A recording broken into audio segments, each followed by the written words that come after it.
Here it is, everybody, Roaring Soul Resonators. Please keep in mind while looking at this list that this is a first draft, and it is a first draft that was put together with incomplete information. We do not know if the skill was translated with a 100% accuracy. We do not know if Red Rain is going to be added at 1 copy or 2 copies or 3 copies. And we also do not know if we are going to receive additional support via extra deck or main deck cards.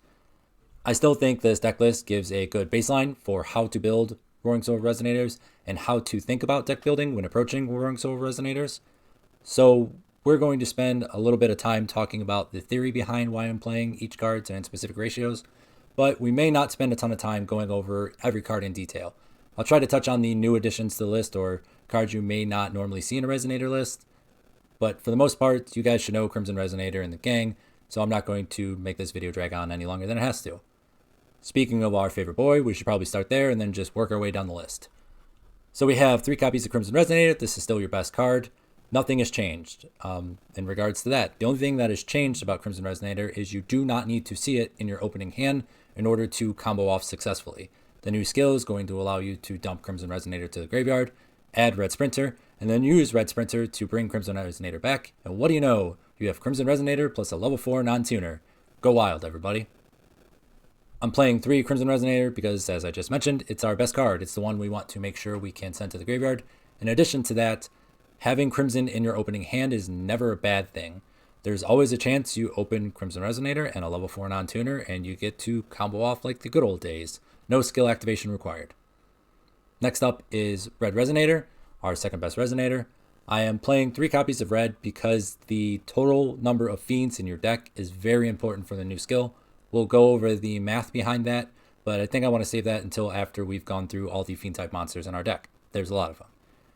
So 3 copies of Red is important, at least to me, because you can still combo off like the old days via Crimson Resonator and Wildwind and get to Red No Dragon if you want to.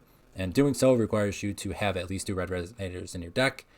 And the third Red Resonator is always kind of useful on the follow-up turn, your turn 3 or turn 4, depending on if you want first or second, to be able to bring out from the deck with an additional copy of Crimson that you top decked or managed to tutor to your hand somehow.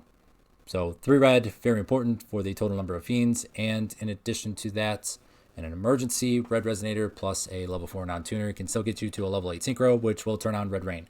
And as we mentioned in the Skill Explained video, Red Rain is a win condition. Next up is our first newest addition, Red Sprinter. We're going to read this effect so you all become very familiar with it and you can keep hearing its effects and internalize all that information and knowledge. When this card is normal or special summoned, while you control no other monsters, you can special summon 1 level 3 or lower fiend type tuner from your hand or graveyard. You can only use this effect of Red Sprinter once per turn. Red is great for this list because you get to tutor it to your hand from your deck by opening any 1 fiend monster. And it's great because the Crimson you're going to dump into your graveyard is instantly special summoned via Red Sprinter. One thing I hope you notice about Red Sprinter's effect is you do not have to special summon the Resonator from the graveyard. It can also be from the hand. So I think DD Crow is going to be a bit of a weakness for this deck. And if your opponent uses DD Crow incorrectly, you can still combo off and punish them. So if you have a Resonator in hand, you use the skill to dump a Resonator to graveyard, you add Red Sprinter, and then you normal Red Sprinter, and your opponent chooses that opportunity to DD Crow the Resonator out of the graveyard, you can still go ahead and special summon the one from the hand. You get to punish them for not knowing the interactions correctly. I feel bad kind of telling everybody how to beat this deck right now, but if you're looking to beat this deck, the right move is to run DD Crow, and then DD Crow the Resonator targeted by Red Rising Dragon if they were using the Red Sprinter skill combo. Because they're going to burn up their normal summon. They're going to target the Resonator in the graveyard, so it's not like they can just cheat another one out, like the Red Sprinter interaction. And then they're going to have a monster on board, which means they're not going to have the capability to put another Resonator on field unless they're playing something really weird and cheesy, like double normal summon, or if it's in the mid to late game and they have Monster Reborn or something like that. So to beat this deck, after they've used the skill, DD Crow the Resonator in graveyard targeted by Red Rising Dragon. That was a little bit of a tangent diversion, so let's get back on track. Red Sprinter is fantastic because it fits all the normal criteria that we want. It's a level 4 non-tuner, and it can special summon a Resonator from hand or graveyard. And it's also the optimal target and the target that Konami designed the Roaring Soul skill for. I think it's worth mentioning now that this deck is going to be a little vulnerable around its normal summon. If you are using the skill to dump the Resonator and then normal summoning Red Sprinter, you need to hope or find a way to protect yourself against your opponent having something to flip your monster face down or negate it. Because once you've used your normal summon and you have a monster on the field, you are shutting off your ability to get something like Crimson on field or Red on field and then continue the special summon train. There's always the option or opportunity for us to open Crimson Resonator and Wildwind and combo off like we used to, but without the Demon's Resonance skill guaranteeing us the ability to two-hit our hands perfectly for a 2-card combo, it may be less frequent than you think. We'll talk about some of the tech choices and some of the ways you can protect your normal summon in this list. And until we get to that point, let's just move on to our next guy, Wandering King Wildwind. I'm playing 3 Wildwind in this deck specifically because it's a Fiend, which increases our Fiend count, which is great. And it's an incredible send off of the skill. If you open Wildwind as your only Fiend and you have to dump Wildwind to the graveyard to activate your skill, that's hardly a cost to pay. You just put Wildwind in grave. Next turn, that's going to get your Resonator to your hand, and hopefully you can do something useful with that. Fantastic, right? I think it's worth mentioning with Wildwind, specifically in this list, I'm viewing it as more of an extender than a starter. It's nice that if you can use it in the 2-card combo like we're used to, but Wildwind is here to help us play around our opponent using their interactions incorrectly. If you use your skill to send one Fiend-type monster from your hand to the graveyard, send a Crimson Resonator from the deck to the graveyard, and then add Red Sprinter from your deck to your hand, normal Red Sprinter, and your opponent uses something like Compulse to bounce Red Sprinter back to your hand because you've used your normal summon on it. Or they use something like Signet Crosswipe, or TTH, or Book of Moon. Any type of interaction that would remove the Red Sprinter from the board, but not negate it, you're still going to get the special summon of the Resonator from your hand or field. And if you do that, you have a Fiend-type tuner with 1500 or less attack on your field. You can special summon Wildwind. It's a punish for your opponent not knowing the interactions of this deck well enough. So if they manage to out the Red Sprinter, but you still get the Resonator back, and you have a Wildwind in hand, you get to special summon Wildwind, special summon Red Rising Dragon. The Red Rising Dragon targets the Resonator, bring the Resonator back, and you get to play like we're normally used to. I went back and forth a lot between playing 2 or 3 of Wildwind, and I think it's just such a good send-off of the skill and offers so much versatility when extending that it's hard to pass up. In addition to that, going for a double synchro play may be a little more difficult sometimes with this deck because you have to hard open the Wildwind, but if you do hard open the Wildwind and another Fiend to send, once you get to resolve Crimson Resonator, special summon up to 2 Resonators from hand or deck, you get to get Wildwind on the board basically for free. Our last Fiend-type monster is Santa Claus. I think Kaijus are going to be a very good inclusion in this list. Specifically, Santa Claus. I know it's not a true Kaiju by name, but it has the same effect. And Radiant. These two are great because they're both Fiend-type monsters. So if it's the only Fiend-type monster you open and you're going first, cool. Send it to the graveyard, activate your skill, go off. Go nuts, King. But if you open it going second, in addition to another Fiend-type monster, you can always use Santa Claus or Radiant to tribute off your opponent's problematic monster-based interaction. I like Santa Claus over Radiant specifically because Santa Claus is a 6-star monster, which means you can tribute summon it to your side of the field and then use it for synchro plays. Radiant is level 7, which means if you were to try and get it on your field to help give you combo material or even a little bit of extra damage or just another body, you're going to need to tribute 2 monsters, and that's not really a good value proposition. Yes, Santa Claus gives your opponent a draw if they control it at the end phase, but if you're using Santa Claus, you're using it knowing that you're going to be able to remove it. That's going to do it for all of our Fiend-type monsters. If you are counting along, we are playing 12 Fiend-type monsters. I believe in this new build of Resonators, 10 is the magical number of Fiend-type monsters that you want to be running. but 12 is right around the point of diminishing returns and probably the optimal number. So let's go ahead and look at some math, and I'll tell you why I think anywhere between 10 to 12 is correct.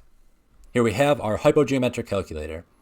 I believe I'm using MTG Nexus. I prefer this one over other hypogeometric calculators because of this bottom red one right here, multivariate intersect. That allows you to see how likely you are to draw a 2-card combo. But for now, we're going to be using just the blue box here, the hypogeometric calculator, to see how likely we are to open 1 card from our deck. So you can see under deck size, I have 20 because we are playing a 20-card deck. Copies ran, I have 12 because we are playing 12 fiend-type monsters. Cards to draw, 4 because we are going first and we are going to open 4 cards because that's how Duel Links works. And then odds to have 1 because all we're looking for to be able to go full Resonator combo is 1 fiend-type monster. We're going to go ahead and hit calculate here and see how likely we are to open exactly 1 fiend-type monster. 98.55% to open at least 1 fiend-type monster. 99% chance to go full Resonator combo. That is what Roaring Soul does for the deck. This skill is just going to do it all for you. Any 1 fiend-type monster, could be Red Sprinter, could be Wildwind, could be Crimson, could be Red, could be Santa Claus, could be any fiend-type monster in the game, is going to get you full Resonator combo. Now, I think it's important to mention, to get the most out of the Roaring Soul skill, we are going to need to open exactly 2 fiend-type monsters. Because you need to have 1 to send to the graveyard, so you can send Crimson and add Red Sprinter, and then you need 1 after you have summoned Red Dragon Archfiend to send from your hand to the deck, so you can set Red Rain directly from your deck. The other requirement to set Red Rain from your deck is going to be send a fiend-type monster from the field, but Crimson Resonator is going to take care of that during the combo. So if we go ahead and just change our odds to have over here to 2, hit calculate, we have an 84% chance to go ahead and open full Resonator combo and set Red Rain directly from our deck. This is incredibly good considering where we used to be and what our turn 1 options were under the Demon's Resonance skill. Red Rain is a win condition. An 84% chance to see that win condition in addition to putting a big body synchro monster on the field is incredible. And for the 16% of the time that we are not going to open 2 fiend-type monsters, think about the cards that you're opening, that you're drawing if you're not going to see 2 fiend-type monsters. It's all the tech slots, it's all the flex spots. You can build your deck and shape your deck to make sure that if you're not drawing 2 fiend-type monsters, you're drawing into stuff that's going to win you the game anyways. Now, I mentioned earlier that I believe 10 is the start point of optimal fiend-type monsters. So if we go ahead and enter our copies ran at 10 and go odds to have 1, you will see that you have a 95% chance. If I can highlight it, you will see you will have a 95.66% chance to open at least 1 fiend-type monster. That is still incredible consistency. However, to get the full potential of the skill, you need to open 2 fiend-type monsters. So let's go ahead and see what happens when we change our odds to have 2 to 2. And you will see you have a 70% chance to open 2 fiend-type monsters. Adding 2 additional fiend-type monsters to your deck gives you a 14 percentage point boost to your probability of opening 2. That is the reason why I believe 12 is the correct number. And one of the cool things about those 12 fiend-type monsters is they could literally be anything. They just have to be a fiend. They could be something like Santa Claus, like Radiant, or even something like Skullmeister.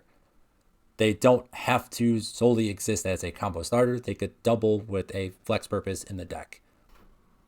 Now I think it's time we talk about the upper limits of fiend-type monsters you could be playing in your deck. Assuming you're only going to be running a 20-card deck, and you're going to try to draw 2 fiend-type monsters in your opening hand, you're going to have a 93% chance to open at least 2 fiend-type monsters. This is incredible. That's a 9% boost to what we were expecting at only running 12 copies. While that is great for going first, I think running that many fiend-type monsters is going to be a little problematic going second. I mentioned before that I think this deck is going to be a little vulnerable around its normal summon, so playing 14 copies of fiend-type monsters may not help you protect your normal summon while going second. So now that we've talked a little bit about the math and the theory behind why I'm playing the specific number of fiend-type monsters I am, let's go ahead and talk about the tech cards. So first up is Forbidden Lance. I think Forbidden Lance is incredible in this list, and I favor it over stuff like Cosmic Cyclone or MST because Forbidden Lance can double as protection for your monster that you have made turn 1.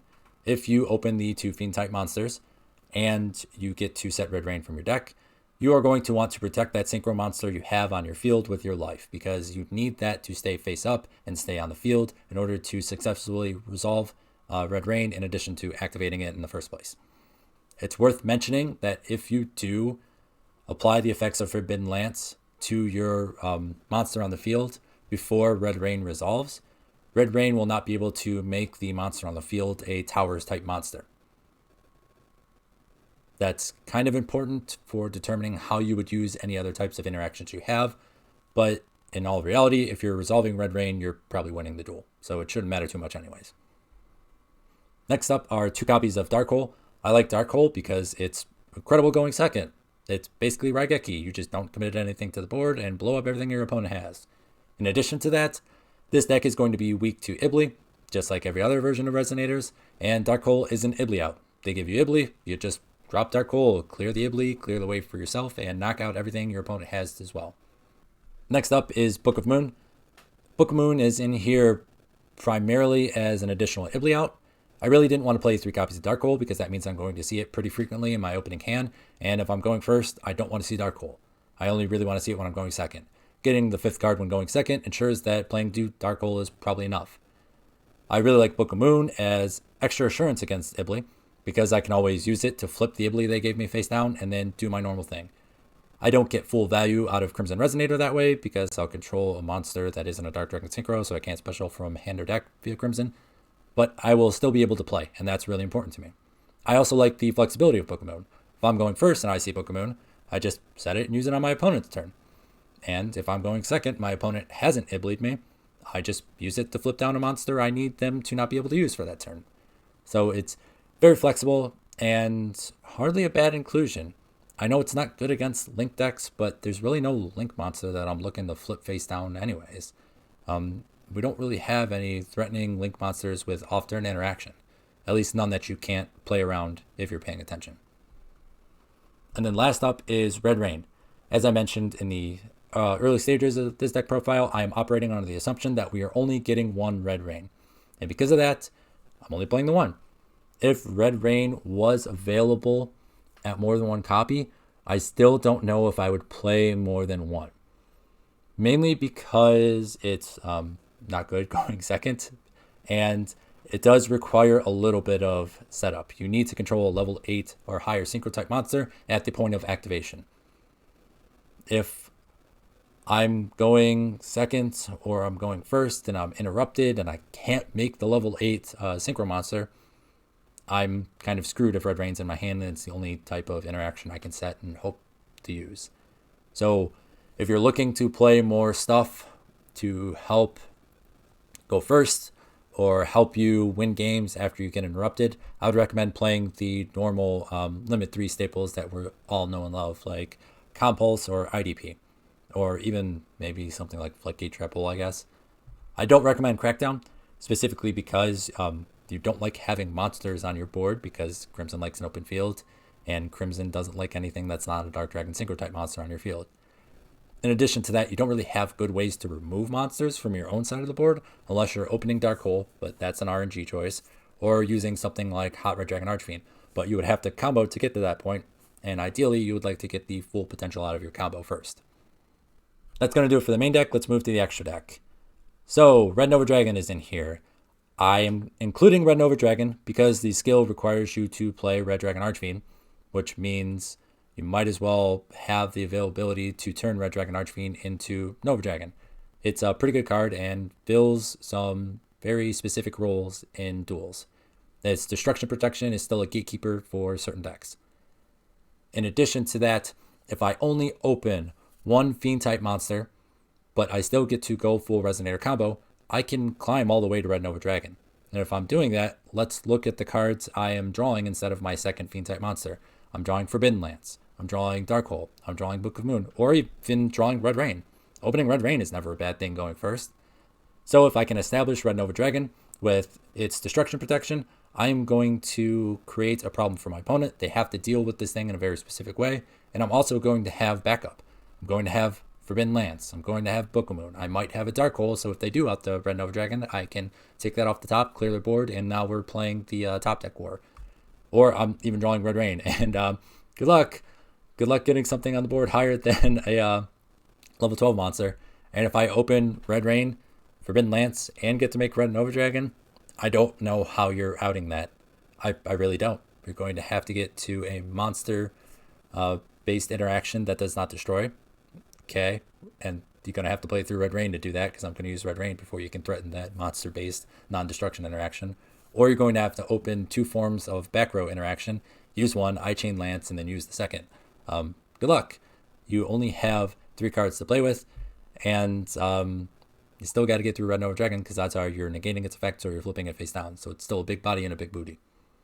Red Dragon Archfiend is the next card. Touched on this already. You're required to play it by skill. There is something they could do, which would be really cool, which means you wouldn't have to play Red Dragon Archfiend. But I love that the OG is still being included in these lists. At first, when Resonators were around, I didn't like it because it felt weird. But having to play it so often has got me to really love and appreciate the OG of the archetype, the one who started it all. Next up, I am playing Hot Red Dragon Archfiend Bane. Bane, because you could realistically end on Bane as part of your end board, because you'll still have Red Dragon Archfiend, a level 2 tuner, and then set Red Rain. And if you can increase the level a little bit, that means you can insulate yourself against things like level 8 and 9 monsters that your opponent might be able to get on the board. In addition to that, it can recycle Red Dragon Archfiend monsters, which is always good. Red Dragon Archfiend, this is probably the flex spot of the extra deck. You could play something like Infernity Doom Dragon in here, or a 3rd copy of Red Rising Dragon, but I like the non-targeting destruction, and it's a Red Dragon Archfiend monster, which means Bane can recycle it, so it's really nice. 2 Darken. I believe Darken is going to be mandatory again, because Time Lords are coming and they have destruction protection. Anytime we have destruction protection monsters around, Darken makes a name for itself. My adoptive Red Dragon Archfiend son, I love you. Please don't ever change. You're beautiful. And next up is 2 copies of Red Rising Dragon. I believe 2 copies is going to be optimal in the new builds going forward, because you are going to burn through a lot of Resonators during your normal setup combo. You're going to burn through at least 1 Crimson and then 2 Red. And that doesn't leave you with a lot of Resonators to top deck or find a way to combo off for the 2nd Red Rising or even the 3rd Red Rising. And let's be honest, if you get to go full combo and you get to set Red Rain and make your big synchro monster, you shouldn't need the 3rd copy of Red Rising Dragon anyways. I think the goal of this deck is to win before you would need the 3rd Red Rising Dragon. I'm probably going to lose the duel or 2 because I don't have the 3rd Red Rising Dragon, but that is something I'm willing to live with. Now let's go to the side deck and talk about cards I've considered playing or I'm still considering playing and might find their way into the list, and why that is. First up is Red Warg. Red Warg is here mainly because if they add Red Rain as a 3-of, turboing out a level 8 synchro without using the graveyard could be very important, because people may be playing DD Crow to try and counter you. And normal summoning on a Resonator and then using Red Warg to special summon itself gets you right into a level 8. And it's a Fiend type monster, which means it fits with your skill proc combo. If you open 2 Red Warg, oh no! Use Red Warg, dump it to the grave, dump Crimson, add Red Sprinter, go off. I'm going to love saying that. I already love saying that, and I've said it a whole bunch this video. I hope you guys are enjoying hearing it. Next up is Radiant. I covered why you might want to be playing Radiant. I think you could get away with playing 2 Kaijus in this list, but I think 1 for now is good. I like the versatility of the other cards that I have better than I would like a 2nd Kaiju. Skullmeister. Skullmeister is in theory another Ibli out, because they chain Ibli's effect in Grave to special summon it to your side of the field, and you use Skullmeister and you say, no, you stay there, Ibli. I don't want you over here. You're not welcome. Skullmeister is also a Fiend type monster. So if you open a Skullmeister and nothing else and don't get to use it on your opponent's turn because you're going 2nd, you just get to trade it in for Red Sprinter. No big deal. I really wanted to include Skullmeister because I love it so much, and I think graveyard interaction is always important, but I really wasn't sure what to cut.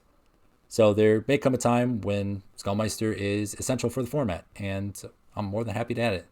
I honestly don't think adding extra copies of Skullmeister to this list and running a 22 card list would be a bad thing. Sorry for stumbling through my words. I'm trying to go fast because I'm trying to finish this video and keep all of you entertained. So yeah, Skullmeister, amazing card, fiend type monster, perfect for the skill. Next up is DD Crow. This is mainly as a reminder here for myself to say we don't have deck building restrictions anymore, everybody. We are restricted on the type of monsters we can summon, but not restricted on the type of monsters we can use at hand traps. If removing monsters from the graveyard before they can activate their effects ever becomes very important for Duel Links, we can play DD Crow now. No big deal. Sky Striker Eagle Boost. This turns any monster in your extra monster zone into a towers for the turn, assuming you don't have anything in your main monster zones. This is very important for helping protect your monster that you made turn 1 after you've set Red Rain, because we need to keep that monster in our extra monster zone, our synchro monster, alive and well, so we can use Red Rain to win the duel. I didn't include this in this list because I think Forbidden Lance does its job just a little bit better, because Forbidden Lance can be used when you're going second to help protect monsters that you're making along the way in the combo, not just the end result of the combo. It could be useful as well if you're trying to protect Red Rising Dragon after you synchro Red Sprinter and target the Resonator to bring it back. But as I mentioned way earlier, if somebody's looking to beat this deck, they're going to find that the Resonator that Red Rising targets in graveyard is the weak spot. They're going to try and hit that as the weak point, and Eagle Booster doesn't really fix that problem at all. It doesn't help us solve that, so it was left out of the list. Spiritualism is in here to remind me that Time Lords are a thing, and their back row is resistant to removal, and they also have very big levels, which means Red Rain is kind of useless, or more troublesome to use is probably the correct way to say it, more troublesome to use against them, because you need to have the monster with the highest level. You can't activate Red Rain and then have them have the highest level and then banish all of your own stuff and then make their monsters towers for them. That would be awful. So if you can use Spiritualism to bounce their back row that is resistant to removal, you can then deal with the Time Lords with Dark End Dragon and hopefully win the duel. And if not, you've stolen tempo from your opponent enough that you should be in a winning position. Because yes, they're going to be able to set that back row again, but it's not going to be activatable on their next turn. So they're going to have to wait again until your turn to make their back row activatable. And like I said, hopefully you're in a winning position by then. IDP and Compulse are here. I mentioned this earlier. If you're looking for more interaction that isn't dependent on keeping your big synchro monster face up or around on the field, or you're looking for ways to play around being interrupted when you only open one fiend type monster going first, these are it. Compulse, IDP, play your limit 3s. I would probably play them instead of stuff like Book of Moon, just because, yeah, Ibly Lock is devastating, but I don't know how many people are going to turn to the Ibly Lock just to combat one specific deck. Unless this is a tier 0 deck, I don't think it is. I don't think people are going to try and be that targeted. The next couple monsters in here are for me to talk about because they might be additional support. So first up is Hot Red Dragon Archfiend Abyss. If this is added to the game, it's game over. We're tier 1. I'm not hearing an argument against it. If I get to make Hot Red Dragon Archfiend Abyss and set Red Rain directly from my deck, good luck to my opponent. You try to remove Red Rain, I'm just going to negate that removal with Hot Red Dragon Archfiend Abyss. You try to go ahead and remove Hot Red Dragon Archfiend Abyss to turn off the Red Rain in a roundabout way, I'm just going to negate that with Hot Red Dragon Archfiend Abyss.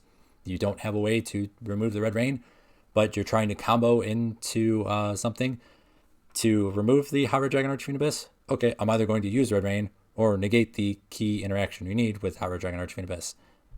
Good luck trying to get over a 3200 attack point monster who maybe made a towers, and after I banish everything you control with Red Rain. Good luck, everybody. If we do get Hot Red Dragon Archfiend Abyss, we will likely not. This card is insane, and it's probably a little too generic to be including in Duel Links right now. I don't think you'll be running 3 Red Resonator. You'll probably end up running 1 Red Resonator and then 2 Synchron Resonator. And the Synchron Resonator will let you special summon itself if you control level 8 and then turn it into a level 9, or you can special summon it off of Crimson. And then Synchron has a Recycle a Resonator effect, which is really good. I recommend playing the Synchron Creation package in free-to-play lists if you're still looking to get red, because I believe red should be the last thing you add to your deck list. But yeah, Synchron and Creation. Good inclusions. Creation, if we get Abyss, Don't play Creation. I'm thinking playing Creation might be bad. It would give you the flexibility with Synchron off of Crimson to go into Red Nova because their levels line up correctly. But playing the level 3 doesn't really do anything outside of make Nova or turn Red Rising directly into Abyss, which I don't think you'll need, because if you get to the point where you're resolving Crimson Resonator to special summon up to 2, you should be home free by then. You should be able to just make the Abyss by climbing into Red Dragon Archfiend and then using the Synchron you summoned. Next is Scarlet Red Dragon Archfiend. Scarlet Red Dragon Archfiend counts as Red Dragon Archfiend while it is on the field, which means if they add this to the game and you special summon Scarlet Red Dragon Archfiend, it is Red Dragon Archfiend on the field, you can now activate your skill to set Red Rain directly from your deck. This card is crazy. I absolutely love it. The artwork is incredible. And I implore all of you to read it on your own, because we're running a little tight on time and I really want to get this video out and edited and done so all of you can watch and enjoy it with me. And last up is Tyrant Red Dragon Archfiend. This is probably my favorite Red Dragon Archfiend, not because of its effect, but because of its art. And it's also a good inclusion for Duel Links. I think its power level is acceptable. It requires 2 tuners plus 1 non-tuner monster, which means making it as a 10 is going to be pretty resource intensive, and also making it as a 10 would skip your ability to make it with Red Dragon Archfiend unless you go ahead and play 2 Synchron Resonator, because you would go Crimson, special summon 2 Synchron, Synchro 8 for Red Dragon Archfiend, set the Red Rain, but you would have to give up one of the Resonators on field, so you couldn't do it. Yeah, I just worked through the line myself, everybody. Tyrant Red Dragon Archfiend wouldn't work with the skill to set Red Rain because you would need a critical mass of Resonators, but it's still an incredible card with a crazy effect. You can just destroy everything on the field. All cards, yours and your opponents, during the main phase. And during the battle phase, you can negate a spell trap. So you'll never lose the Mirror Force again. That would be great, wouldn't it?